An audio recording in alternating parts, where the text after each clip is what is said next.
So number one, Amy Dacyczyn in the Tightwad Gazette talked about the 3 principles of used acquisition, which is basically how do you save even more money when you're buying used stuff or secondhand stuff. You're trying to maximize your savings here, right? First of the 3 principles is the put the word out method, which is basically to tell everyone you can think of, especially all of the good scroungers in your life, that you are looking for an item. And you don't want to do this for everything you're looking for. If you need a new ladle, like maybe don't use this one. But this is especially useful if you've got big ticket items, if you need a new car, big pieces of furniture, new major appliances, that kind of thing. Anything that might be expensive, because you never know who has things lying around their house that they're not using anymore, or even better, who is about to upgrade something and is about to have an extra surplus item in their house that they would like to get rid of. And of course, this isn't you trying to mooch off people. You're going to pay for things or, barter your time if that's what you've got. So for example, when we had baby number 3 coming and we could no longer fit 3 car seats in the back of my tiny sedan, we used the put the word out method. We were looking to tell all of the people that we needed a new minivan, please and thank you. So I was looking at all the homeschool moms, all of the church ladies, the secretary at the school, anyone who talks to a lot of people, who has a good network already, might already know someone who has the item we're looking for. We just put the word out, tell people, we need this thing, we are going to pay you. Send any leads our way. Of course, in today's world, this also can be done pretty effectively if you use the ISO posts, in search of posts on social media. If you're like posting in a local group, a buy, sell, trade group, Craigslist, buy nothing groups, all of these places can be places to post your in search of item to see what people might be able to connect you to. Especially because sometimes if the item isn't so major like a car that it could be given away for free, if it's more like I need a new blender, it's more than a ladle, less than a car. I guess there's a hierarchy of used items. Some people might just be willing to give you things for free, even though you're indicating that you'd be willing to pay for them just because you're getting things out of their house. The second principle of used acquisition is to trade up. So to buy something for a lower price, preferably a steal, a really, really good deal, and then either put in some elbow grease to improve the item, or maybe you wait and time the market better and sell the item when it's more valuable to people. Maybe you buy a bunch of surplus Christmas stuff when no one wants it, and you sell it in November when all kinds of people want it. I'm currently in the middle of one of these like trading up sales cycles. Last summer, I bought a camera at a yard sale, like a nice DSLR camera at a yard sale for $100.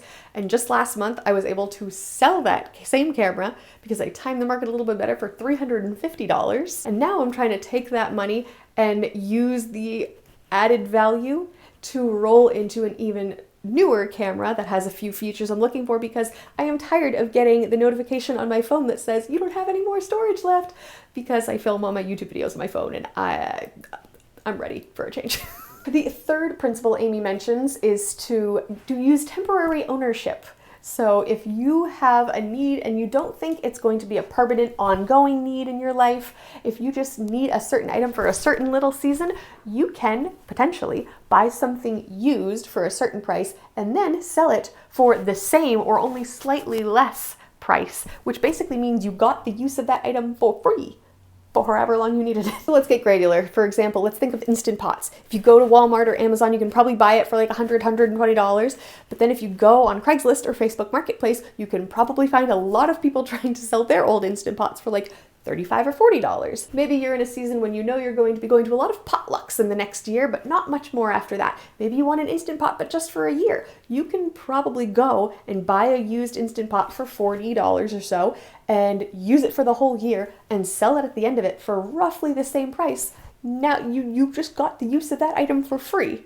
Temporary ownership can be very, very, very useful. Of course, the type of item really, really matters. You're less likely to be able to do this strategy with cheap garbage. It's much more likely if you've got some really long-lasting, high-quality stuff that really retains its value, or if it has a really long shelf life of usability. So when I go to yard sales or when I'm looking for used items, I'm looking for things like name brand Legos, which if you've ever seen some of the videos of people trying to destroy Legos, it's incredibly difficult because they're so well made. Real wooden furniture and not like the particle board stuff. Old Pyrex dishes, like the really good sturdy ones. I just got one at a yard sale 2 days ago and I'm still very excited about it. I needed a casserole dish and I got one for $3 and I could probably sell it for that, if not a few bucks more later on. That's the other thing. Sometimes temporary ownership, you can make money. Phew, that was a long first favorite article. Hi, if you're new around here, I'm Hillary. I make videos on frugal living. Last time I made a video on the Tightwad Gazette, I got so many comments of people saying, can you just make one on all your favorite things? And I thought, yeah, sure.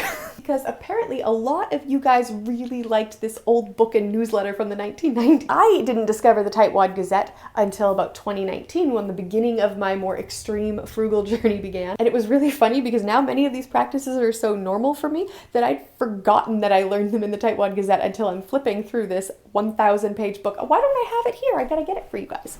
I didn't realize that I used some of these from the book. I thought I made them up myself until I was flipping through the book and I thought, oh, that's right. It was Amy's original idea. So much of my life I owe to Amy. Like, for example, the second favorite article I'm going to talk about, which she titled, Let's Go Shopping with Jim. So this article describes Amy's husband who went shopping with their twin toddlers, which sounds crazy, and I couldn't do that. Don't think. He went shopping to 5 different stores in a town a couple towns over that's in a major shopping district, and he described how he did it in a way that saved him a ton of money. Which also, it just goes to show that if Amy were born like 50 years later, she would totally be the person on YouTube making grocery shopping haul videos, and I would watch all of them.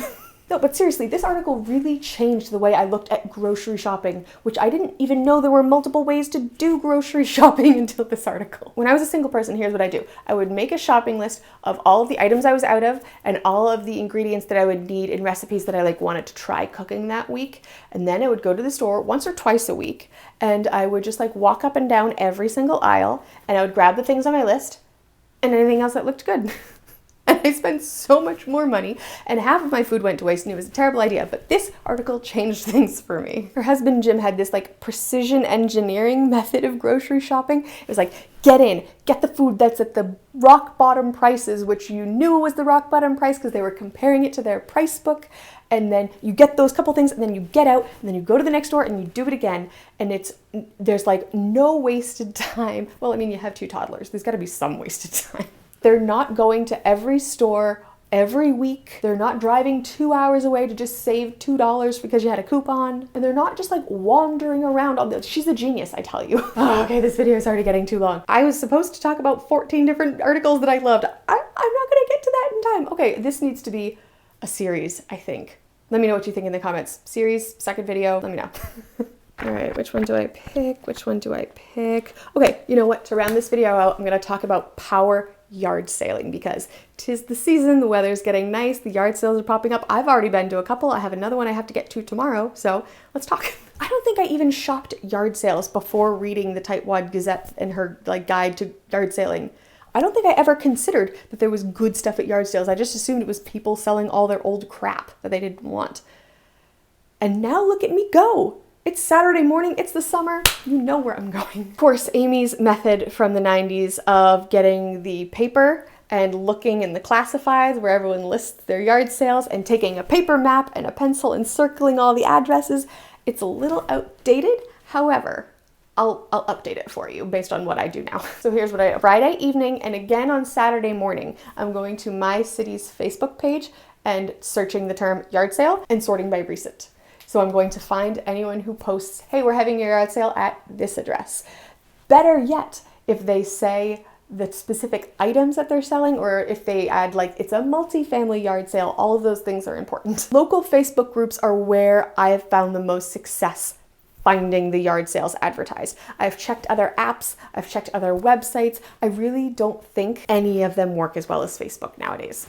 And so that's just another reason why I keep a burner Facebook account that's not me being friends with someone. It's just me using it for things like Facebook Marketplace and finding yard sales. It might be different in your area, but I mean, Facebook is pretty ubiquitous. I think it's probably a safe place to start if you're unsure. So once I have a bunch of different addresses, which I've found on Facebook, I'll put them all into Google Maps, or then have Google help me make the most efficient route. Try to get there early in the morning. Most yard sales around here start around like 8 or 9, and early birds get the worms in terms of the best stuff goes first in the morning, but the best prices do tend to be in like the 3 o'clock, 4 o'clock hour, because everyone is real desperate to get rid of all their stuff. So depending on what time of day I can hit it, if I have other obligations, there's benefits to going at different times of day. And of course, some people are doing their yard sales on Sundays, some even go on Fridays, but Saturdays are kind of the sweet spot in my opinion. And Amy agreed. Basically any part of my town I've had success in. If I'm going to the somewhat richer areas, they sometimes have nicer stuff. If I go into the less affluent areas, they sometimes can have really good prices. I also don't live in an area where there's going to be like a lot of very, very affluent people selling their really name brand, high quality stuff for like prices they won't negotiate on.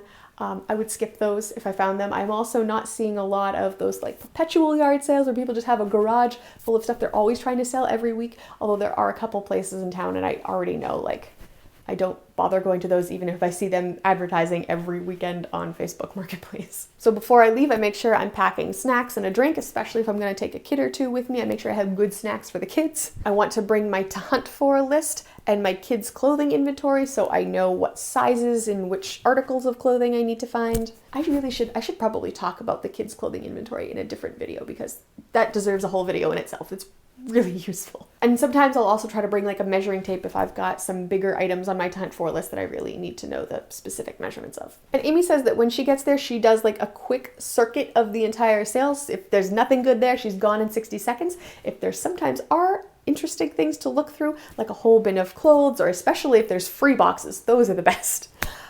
She'll paw through each and every one. I don't always. But as I was rereading this article, it motivated me to do it next time because there's probably been good stuff that I've passed up. However, I do paw through, especially if it's like bins of kids' clothes. I'm going to look through everything and it can take a little bit of time, but that's the only way you're going to find the good stuff. I will say that now that my kids are getting out of toddlerhood and becoming little kids, I really appreciate the way she approaches yard selling with regard to her kids. She says that she usually would bring one or two with her. Even though it slows her down, it's good one-on-one quality time. They also sometimes would bring their money along and it would be a learning experience for them to learn how to negotiate, to understand what yard sale prices look like, and then like get sticker shock when they go to an actual store and realize, wow, yard sales are so much cheaper.